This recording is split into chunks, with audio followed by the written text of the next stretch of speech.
حق لا الہ الا اللہ، حق لا الہ الا اللہ۔ خودی کا سر نہاں، خودی کا سر نہاں، لا الہ الا اللہ، حق لا الہ الا اللہ۔ عزیز دوستو، بزرگوں اور بھائیوں، قرآن مجید فرقان حمید میں سورہ قصص کے اندر اللہ تعالیٰ نے فرمایا تلک الدار الآخرۃ نجعلها للذین لا یریدون علوا فی الارض ولا فسادا۔ فرمایا یہ آخرت کا گھر ہے۔ ایک دنیا میں انسان کا گھر ہوتا ہے، ایک آخرت کا گھر ہے۔ فرمایا یہ آخرت کا گھر ہم نے ان لوگوں کے لیے بنایا ہے جو زمین میں نہ تکبر چاہتے ہیں اور نہ فساد پھیلاتے ہیں۔ یہ آخرت کا گھر ہم نے ان لوگوں کے لیے بنایا ہے۔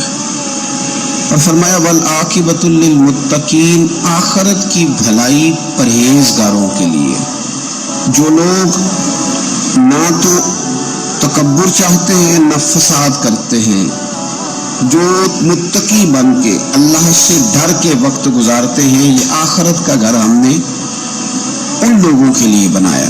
نبی پاک صلی اللہ تعالی علیہ وسلم نے لوگوں کے دلوں میں خوف خدا پیدا کیا، تو حضور علیہ السلام کے بعد بھی جو خلفائے راشدین ہوئے، حضرت ابوبکر صدیق سے لے کر امام حسن تک، حضرت ابوبکر صدیق، سیدنا عمر فاروق، عثمان غنی، مولا علی، اور حضرت علی کے بعد 6 مہینے تک حضرت امام حسن نے بھی خلافت کی۔ تو یہ سب لوگ اللہ سے ڈرنے والے تھے، پرہیزگار تھے۔ یہ وہی لوگ تھے جن لوگوں نے نہ تو اطراء زمین میں نہ تکبر کیا نہ کوئی فساد کیا، وہی لوگ تھے۔ اس کے بعد پھر ملوکیت آ گئی، اسلام کے اندر بادشاہت آ گئی۔ حضرت امیر معاویہ رضی اللہ تعالیٰ عنہ پہلے بادشاہ ہیں اسلام کے، اور بعد میں جو لوگ ہوئے انہوں نے بادشاہت کی، خاندانوں کو نوازا، بڑے بڑے لوگوں کو وظیفے دیے، سیاسی چالیں بھی چلی، بہت سارے جگہوں پہ فساد بھی ہوا، بڑے حالات خراب بھی ہوئے۔ لیکن اللہ تعالیٰ نے میرے نبی پاک علیہ السلام کے دین کو یہ کمال دیا ہے کہ یہ دین بھی موجود رہے گا اور اس پر ہمیشہ عمل کرنے والے بھی موجود رہیں گے۔ اللہ تبارک و تعالیٰ نے پھر ایک خوبصورت انسان، بنو امیہ کی حکومت تھی، اسی میں سے ایک خوبصورت دھلا ہوا، سجا ہوا، سمرا ہوا، خوشبو والا، میٹھا بھی، ٹھنڈا بھی، پیارا بھی، نیک بھی، متقی بھی، اصول والا بھی، رسول اللہ علیہ السلام کا غلام حضرت عمر بن عبدالعزیز، اللہ تعالیٰ نے یہ مرد مجاہد پیدا فرمایا۔ آپ مدینہ شریف میں پیدا ہوئے، آپ کے جو والد گرامی تھے وہ مصر میں گورنر تھے۔ حضرت عمر بن عبدالعزیز رحمۃ اللہ تعالیٰ علیہ کی جو والدہ ہیں وہ حضرت عمر فاروق کی پوتی ہیں، تو آپ کی رگوں میں فاروقی خون بھی تھا۔ حضرت عمر بن عبدالعزیز رحمۃ اللہ تعالیٰ علیہ کے والد گرامی نے آپ کو مدینے میں پڑھنے کے لیے چھوڑا۔ حضرت صالح بن کیسان ایک عالم اور محدث تھے، ان کے پاس آپ نے تعلیم پائی، اور جناب عمر بن عبدالعزیز رحمۃ اللہ تعالیٰ علیہ کے والد اگرچہ مصر میں تھے لیکن آپ کو مدینہ میں رکھا، آپ نے مکمل تعلیم حاصل کی، علم حاصل کیا، چھوٹی سی عمر میں قرآن پاک کے حافظ بھی ہو گئے۔ پھر جب بڑے ہوئے تو اللہ نے یہ موقع دیا، چونکہ خاندان کی حکومت تھی تو آپ مدینہ شریف کے گورنر بنے،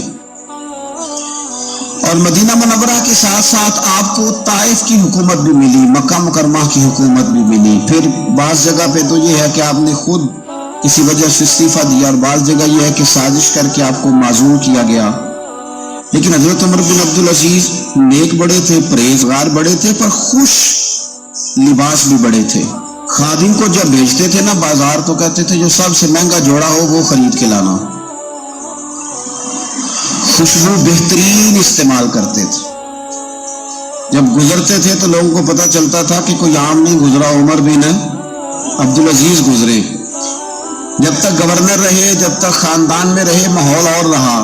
سلیمان بن عبد الملک خلیفہ جب جانے لگے تو انہیں وصیت کر دی کہ میرے بعد عمر بن عبدالعزیز خلیفہ ہوں گے۔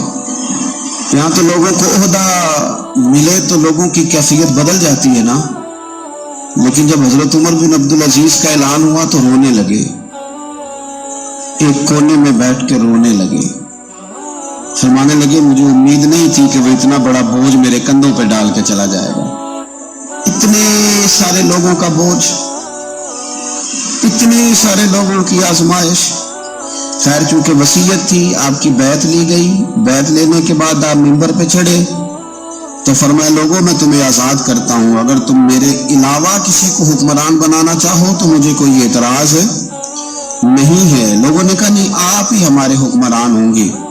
हजरत उमर बिन अब्दुल अजीज दुनिया इस्लाम के अंदर ऐसी मिसाल है, अच्छी तरह समझ लें कि जब हालात अब नहीं अब तर हो गए थे, बद नहीं बदतरीन हो गए थे और बड़े बड़े लोगों ने अजीब माहौल घड़ लिए थे, उस माहौल में आए। लंबी नहीं, 2.5 साल हुकूमत की सिर्फ, लेकिन लोगों को हजरत सिद्दीक अकबर की याद आने लगी।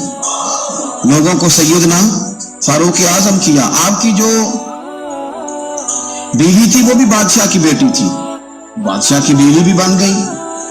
पहले दिन अपनी बीवी से कहा कि अब हम बन गए हैं अमीर, अब हमारे जिम्मे बहुत सारी जिम्मेदारियां हैं, अब हालात उस तरह के नहीं होंगे जिस तरह के पहले हुआ करते थे, अब तुम्हें मेरा साथ देना है, अपना सारा जेवर दो, मैं बैतुल माल में जमा कराना चाहता हूं। ये बड़ा मुश्किल काम होता है किसी खातून के लिए। सारा माल वहां जमा करा दिया। पहले दिन ही सारे कपड़े शपड़े हजरत उमर ने अपने खैरात कर दिए, सादा लिबास पहन लिया और बड़ी थोड़ी ग़िज़ा घर में आती थी। बैतुल माल से थोड़ा सा वजीफा, जायदादें सारी दे दी अल्लाह के रास्ते में, गरीबों में बांट दी। एक दिन घर में तशरीफ लाए तो बच्चियों ने मुंह पे हाथ रख लिया। हज़रत उमर बिन अब्दुल अजीज बात करते हैं तो बेटियां मुंह छुपा लेती। पुत्र क्या बात है, मेरे मुंह से बदबू आ रही है, मुंह छुपाती हो? तो बच्चियां खामोश हुई। जब दोबारा पूछा तो कहने लगे अब्बा जी जो आप खर्चा देते हैं ना उसमें 2 वक्त रोटी नहीं पक सकती। और यारों मैं आपको वक्त के अमीर की बात सुना रहा हूं। ये जो रख रखाव मैंने और आपने बना लिया है तो खर्चे इतने बढ़ा लिए कि हम उलझ गए, हमसे पूरे नहीं होते। लेकिन जिन्होंने औलादों को सादा रखा, हालात काबू में रखने में कामयाब हो, बच गए।